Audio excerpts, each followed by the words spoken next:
Elles sont magnifiques. Bonjour à tous et je commence par vous souhaiter une très belle journée de la femme à toutes les femmes en ce 8 mars 2026. Que cette journée soit riche, qu'elle soit épanouissante, qu'elle soit ensoleillée comme c'est le cas ici et qu'elle vous apporte. Bienvenue aujourd'hui pour le premier podcast solo. Je vous souhaite une très bonne écoute et je vous dis à très bientôt. Merci.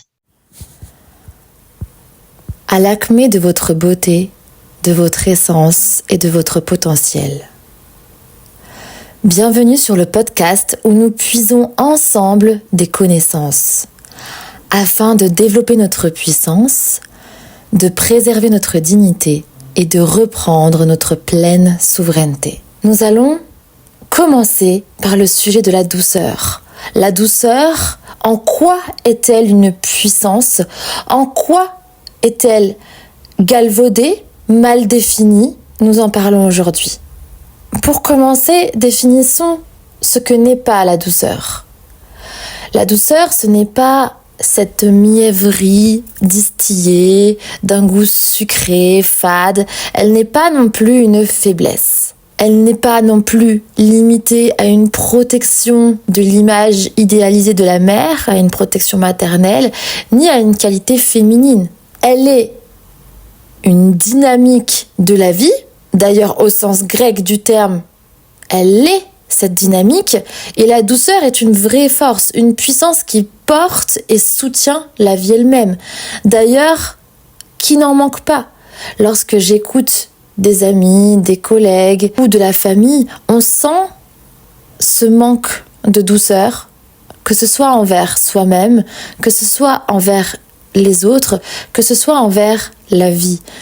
Car lorsqu'on est doux avec soi-même, on l'est réciproquement avec les autres, mais aussi envers le monde, envers la vie.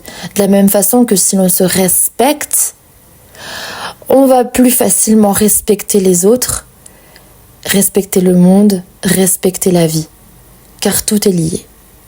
Donc ce qu'elle n'est pas, c'est cette mièvrerie, ce fait de vouloir plaire à tout prix aux autres. Parce que la volonté de plaire à tout prix aux autres, là, oui, c'est une faiblesse.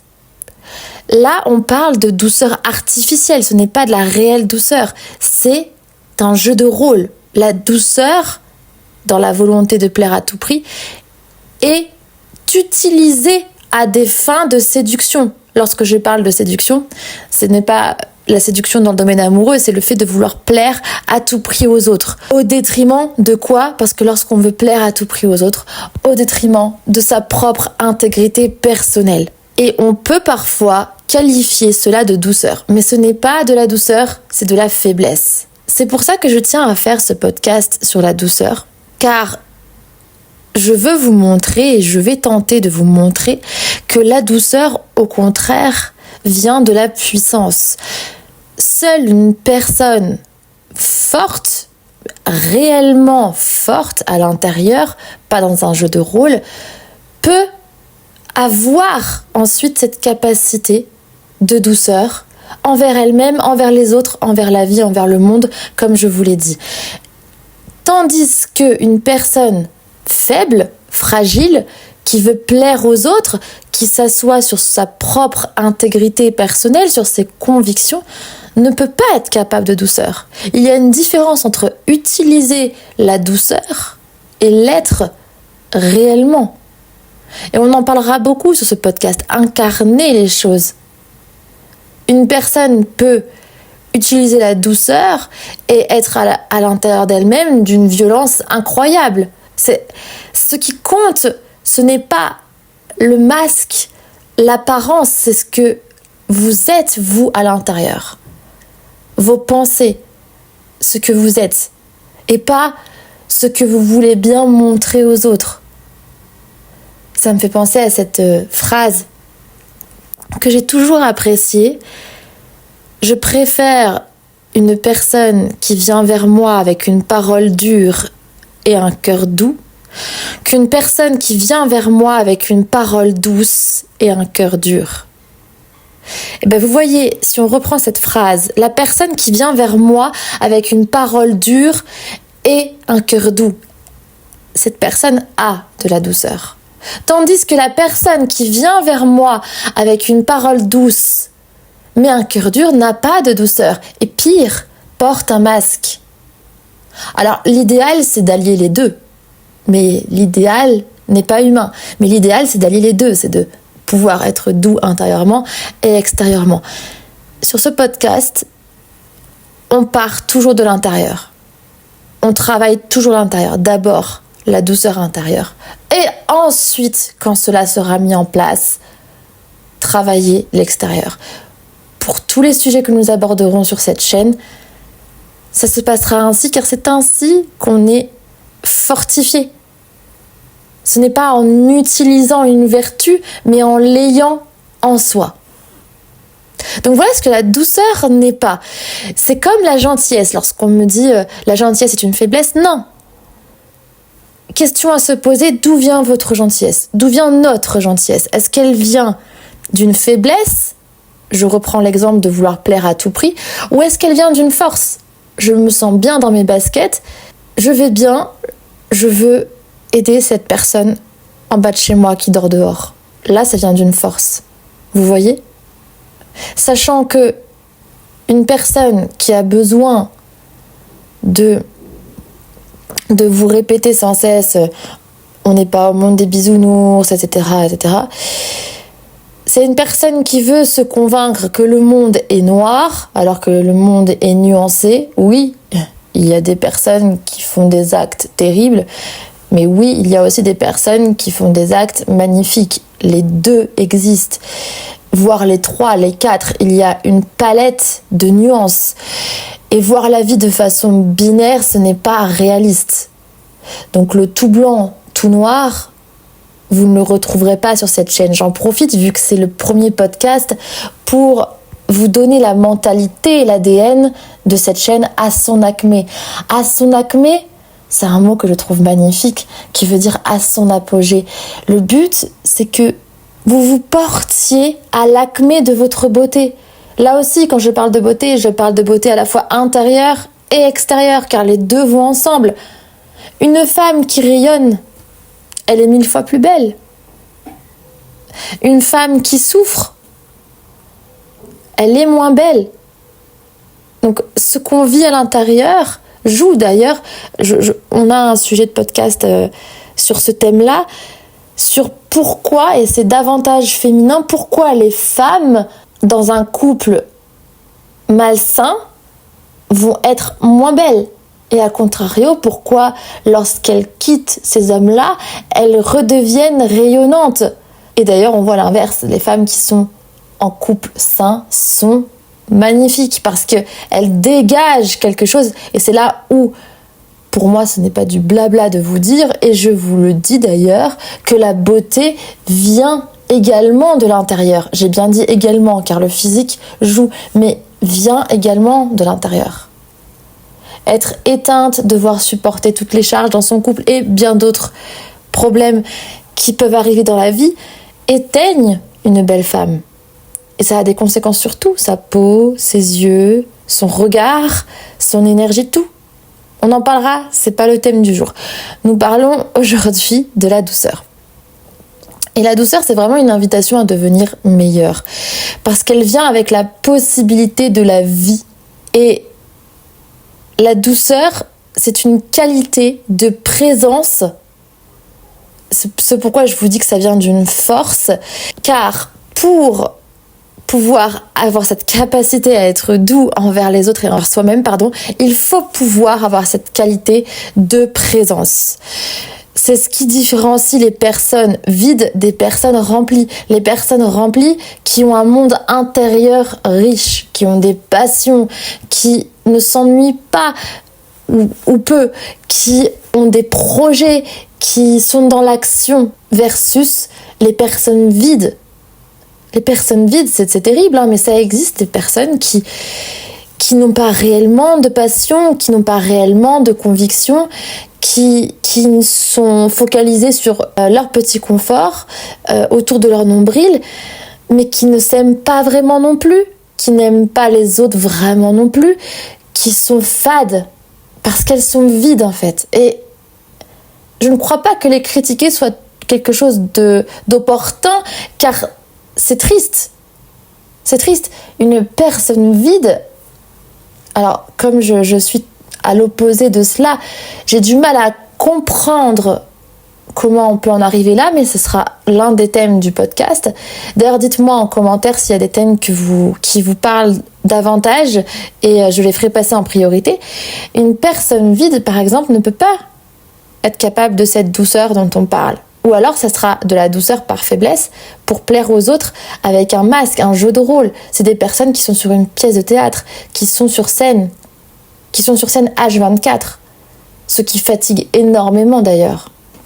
Donc revenons à la douceur, qui est une arme de résistance puissante, la douceur, hein. Nietzsche lui-même, le grand penseur de la volonté de puissance, désigne la douceur comme une redoutable force de résistance.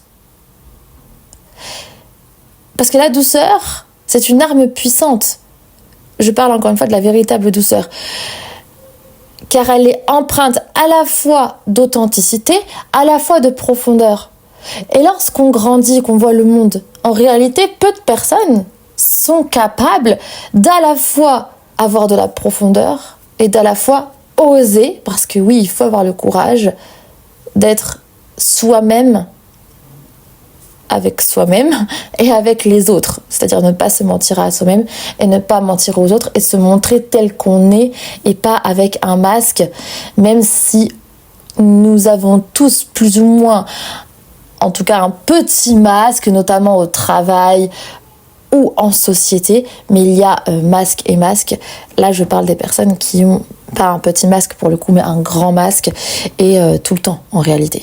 Donc cette douceur émane d'une force intérieure qui est le résultat d'une conscience aiguisée et d'une compréhension empathique. Et là aussi, avoir de la conscience et de l'empathie, je vais vous faire un aveu, hein. Moi je pensais que c'était naturel, mais pas du tout. C'est parce qu'on a tendance à penser que les gens sont comme nous. Non, les gens ne sont pas comme nous, et en réalité là aussi, être capable d'empathie et de conscience, ce n'est pas donné à tout le monde. Et si vous avez ces forces-là, félicitations, et vous allez aller loin dans la vie. Parce que tous les sujets dont je vais traiter ici sont des sujets indispensables à la réussite. Ce pourquoi cette chaîne est complémentaire à ma chaîne Juriste de demain. Ma chaîne Juriste de demain, je vous transmets du savoir. C'est cérébral, c'est intellectuel. Ici, je vous transmets ce qui va avec le savoir. Si vous avez le savoir sans ces capacités d'intelligence émotionnelle, comme on aime à le dire aujourd'hui, sans ces capacités dont je vous parle depuis tout à l'heure, que ce soit la conscience, que ce soit les convictions, que ce soit la richesse intérieure, que ce soit la capacité à être soi, à ne pas se mentir à soi-même, vous n'irez pas loin. Vous n'irez pas loin et vous vous réveillerez à 40 ans ou à 50 ans ou à pire à 70 ans en vous disant j'ai raté ma vie, mais ça sera trop tard. Et comme j'aime à le dire, si seulement jeunesse savait et si seulement vieillesse pouvait. Et moi mon but, que ce soit sur Juriste de demain ou ici, à son acmé, c'est justement d'armer les plus jeunes d'entre nous, mais les moins jeunes aussi, pour éviter qu'un jour ils aient à prononcer cette phrase « Si jeunesse savait, si vieillesse pouvait ». Donc faisons tout pour que la jeunesse sache. Jeunesse, je l'entends de façon assez large, tant que vous avez un pouvoir d'action, agissez. Et la douceur, ce n'est pas dans l'inaction. Tout ce dont je vais vous parler sur cette chaîne, c'est dans l'action. L'inaction, ça ne sert à rien, on ne va pas en parler.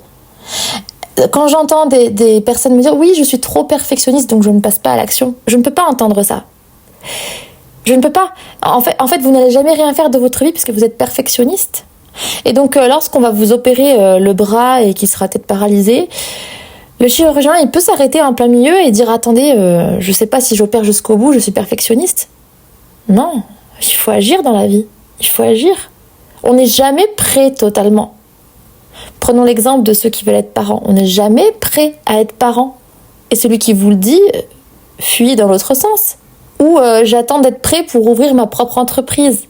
On n'est jamais totalement prêt. Et si on attend d'être totalement prêt, on ne l'ouvrira jamais. Il faut se lancer dans la vie. Et c'est ce que je vous recommande d'ailleurs, et c'est ce pourquoi le podcast à son acmé est vraiment lié à la souveraineté. La souveraineté est la base de tout. Regardez à l'échelle étatique. Une France souveraine serait totalement différente d'une France qui a perdu sa souveraineté. C'est pareil pour les êtres humains. Ici, on parle des êtres humains. Donc, comment être doux avec soi-même ? On va commencer par soi-même parce que, comme je vous l'ai dit, tout part de soi-même. Parce que la douceur, en tout cas la véritable douceur, je le répète, parce que répéter c'est enseigner et enseigner c'est répéter, ce n'est pas une faiblesse mais une marque de sagesse, de retenue et de maturité. Parce que la douceur est capable de transcender les épreuves, mais aussi d'apporter du réconfort dans les moments de tumulte. Et pour être doux avec soi-même, le premier pas, c'est d'apprendre déjà à respecter ses émotions sans non plus s'identifier à elles. Par exemple, on n'est pas triste, mais on traverse de la tristesse. Vous voyez la nuance ? La nuance est là. Et puis souvent, quand on se sent triste, non seulement on est la proie de notre propre tristesse, mais d'une exigence qui nous interdit de l'être. Non, il ne faut pas que tu sois triste. Si, laissez-vous être triste. Sinon, vous vous infligez une double peine et vous ne vous permettez pas de traverser cette tempête. Une attitude douce envers vous-même serait de se dire « Oui, la tristesse me traverse. Oui. » Ne pas nier, se l'autoriser. Et petit à petit, cela va mettre du baume dessus.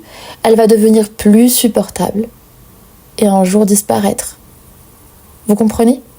Comment renouer avec la douceur lorsque on s'en est éloigné ? Déjà, il faut renouer avec votre puissance, comme je vous l'ai dit, avec qui vous êtes, avec vos convictions.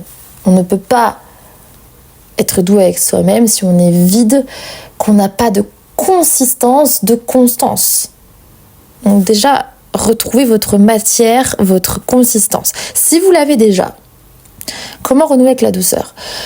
On peut retrouver des airs de douceur et les laisser s'accroître en soi. Et dans un premier temps, ça va être désagréable parce que quand on a passé sa vie à être dans l'inverse de la douceur, dans l'exigence, dans la violence, dans l'agression ou sur la défensive, dans le rapport de force, de domination, quand on a passé sa vie comme cela, on s'est habitué à ne rien ressentir.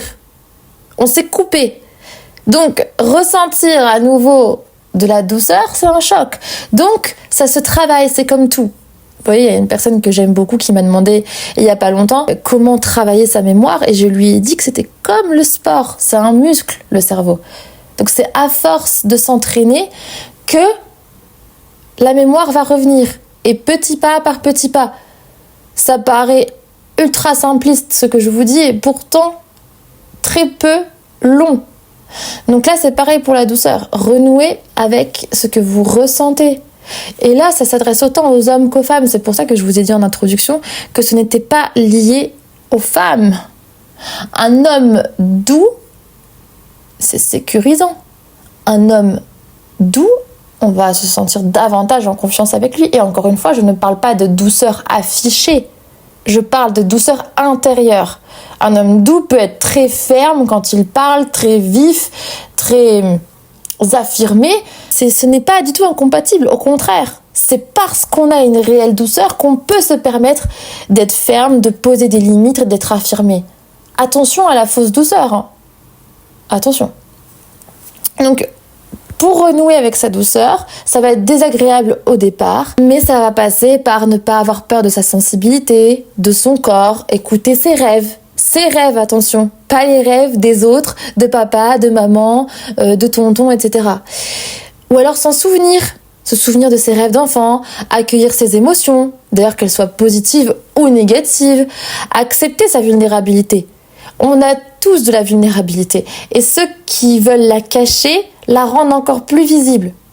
Donc, acceptez-la.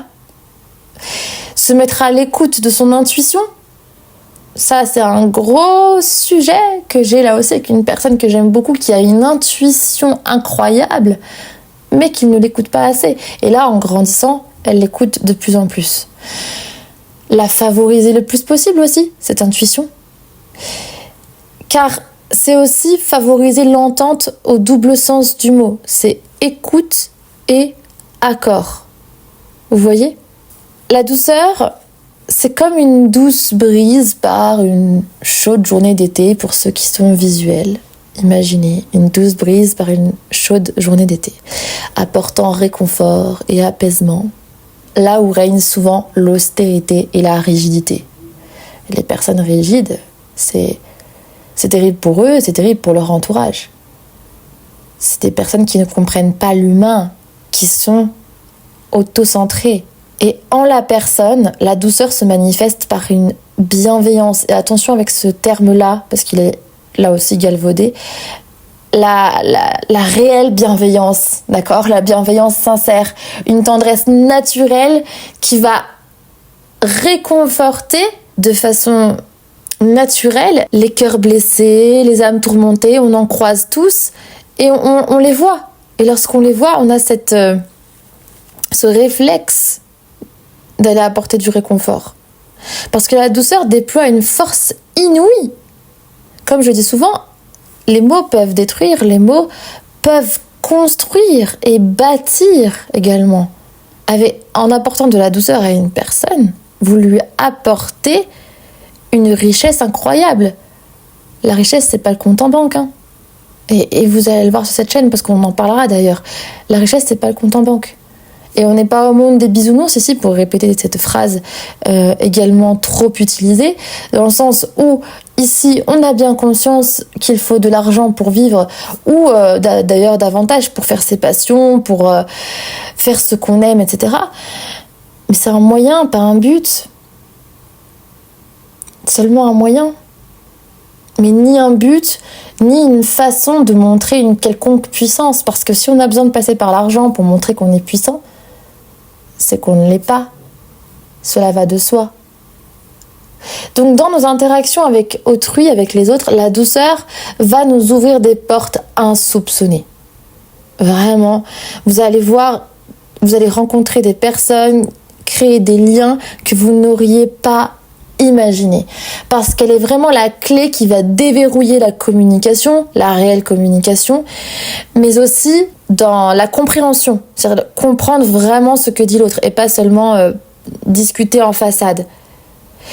Et grâce à la douceur, vous allez forger des liens durables et pas personnes qui sont là, juste pour prendre et repartir aussitôt. Je parle de liens durables avec de la confiance mutuelle et de la bienveillance sincère, je répète, bienveillance sincère. Donc la douceur, vous voyez, va vous apporter énormément dans la vie. Vous allez vous reconnecter avec vous, avec les autres. Vous allez vous créer des relations davantage vraies, que ce soit en amitié, en amour, dans la famille. Et c'est un cercle vertueux, comme vous pouvez le voir. Et dans un univers où la brusquerie, la méfiance semblent parfois régner, j'ai bien dit semble parce que je suis persuadée que non, la douceur va, à contrario, faire rayonner la personne que vous êtes, et encore une fois, ça se voit sur vous, et elle va illuminer le chemin vers la compréhension avec les autres. Donc, votre intelligence émotionnelle va faire une courbe ascendante, et elle va vous permettre de vous accepter, vous, comme vous êtes. Et de sortir, pour certains, de ce désir de plaire à tout prix. Parce que elle enjoint, la douceur, à l'écoute plutôt qu'à la confrontation stérile de gamins de 2 ans. Ça encourage aussi à la bienveillance plutôt qu'à la méfiance, comme si vous étiez le parrain. On n'est pas dans un film, ok ? Et la douceur mérite du coup d'être célébrée, c'est pourquoi je commence le podcast avec ce thème, Parce que c'est une vertu d'une incommensurable valeur. Et là, lorsque je vous parle de vertu, je ne suis pas dans le domaine religieux, je suis dans le domaine scientifique. Elle va représenter la quintessence de votre propre humanité. Et lorsqu'il y aura des moments difficiles dans votre vie, parce qu'il y en aura, comme pour toute personne, vous allez être un oasis de calme au milieu de la tempête. À l'intérieur de vous, encore une fois. L'extérieur, c'est secondaire. Il faut que ça vienne tout de l'intérieur. Ça sert à rien de faire semblant. Donc, en embrassant la douceur, et je crois que vous l'avez compris à travers ce podcast, vous allez avoir une vie meilleure et cela va propulser votre réussite, que vous soyez dans l'entrepreneuriat, dans des concours difficiles. D'ailleurs, peu importe votre domaine, vous allez mieux réussir votre vie en ayant cette capacité. Et encore une fois, la douceur comme force silencieuse qui ne se laisse pas déstabiliser par les autres et qui s'exprime par cette capacité à être en paix avec soi-même et du coup à ne pas se laisser emporter par la peur, la colère ou la pression sociale. Et d'ailleurs, elle permet d'agir sans manipulation, mais elle permet aussi de contrer la manipulation et de créer de réelles relations, comme je vous l'ai dit. Et en créant de réelles relations, vous allez avancer dans votre vie avec beaucoup plus d'assurance. Donc c'est lié aussi à l'assurance et à la confiance en soi. Et rappelez-vous, ce que la douceur n'est pas toujours visible à l'extérieur. On peut être doux intérieurement, mais s'exprimer très fermement ou avec émotion.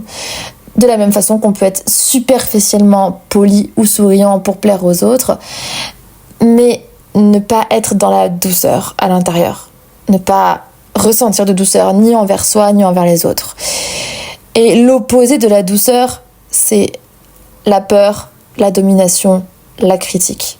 C'est ce besoin de critiquer les autres. Je parle de la critique facile et pas de choses choquantes que vous pouvez voir.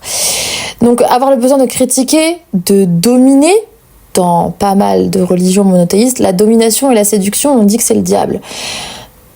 Je sors du cadre religieux, la domination, les rapports de force font ressortir le pire de l'être humain et rendent ces êtres humains fragiles, faibles et vides. On retourne à ce vide intérieur qu'ont certaines personnes. Et quand on est lucide, qu'on voit toutes les petites choses que les autres ne voient pas, je vous assure que les personnes vides qui se cachent derrière une apparence, je les vois tout de suite. C'est juste que je ne dis rien. Et je n'ai rien à dire d'ailleurs, mais je le vois tout de suite. Et honnêtement, ça se voit de l'extérieur, ceux qui portent des masques. Ça sert à rien. Faites tomber le masque, vraiment. Je vous le conseille. Donc la domination, la critique ou se sentir supérieur, parce que les personnes qui se sentent supérieures, qui le font paraître plutôt, c'est parce qu'elles ne le sont pas. C'est ce qu'on voit souvent. Le complexe de supériorité rejoint le complexe d'infériorité. Car quand vous êtes vraiment quelqu'un qui a réussi sa vie, et encore, il faudra qu'on redéfinisse ces termes, mais qui a réussi sa vie, qui est bien dans sa vie, pourquoi on aurait besoin dans ces cas-là d'aller voir les autres et de leur dire « Ah, au fait, j'ai réussi ma vie ». Non. Une personne réellement forte n'a pas besoin de dire aux autres qu'elle est supérieure. Ça révèle au contraire sa faiblesse, le fait qu'elle ait besoin de montrer aux autres qu'elle est supérieure, d'avoir un ton paternaliste, d'avoir un ton contrôlant, d'avoir un ton sarcastique. Ça montre une faiblesse intérieure ou de la peur. Mais la peur et la faiblesse sont liées. Donc, ces comportements-là dont je vous parle, que ce soit domination, critique, etc., sont des refuges pour les personnes vides de confiance et qui sont faibles. Et là encore, quand je vous parle de faiblesse, je vous parle de la faiblesse intérieure. D'accord ? Parce que la véritable force n'a pas besoin de rabaisser les autres pour exister. Les philosophes stoïciens comme Marc Aurèle, qui considèrent la maîtrise de soi et la force intérieure comme essentielles pour agir avec puissance et sérénité, le disent. Être doux n'est donc pas un signe de faiblesse, c'est un choix conscient de puissance, de liberté et de confiance. La véritable douceur elle est intérieure, vous l'aurez compris. Je conclus le podcast sur ces mots. Elle est intérieure, elle est enracinée et elle se reconnaît à la manière dont elle permet d'avancer dans la vie sans dépendre des autres, de leur jugement, de leurs critiques ou de leur manipulation. A contrario, dominer, critiquer, chercher à contrôler, c'est le refuge des impuissants. Je n'ai plus la phrase, parce que je l'ai pas sous les yeux, qui disait que le pouvoir, ou la politique, je sais plus, c'était le refuge des impuissants. Ça reprend ce que je viens de vous dire. Et également une phrase de Marc Aurèle. Alors j'apprécie beaucoup Marc Aurèle, on va sûrement souvent en parler ici. Je la cite, « La douceur est invincible ».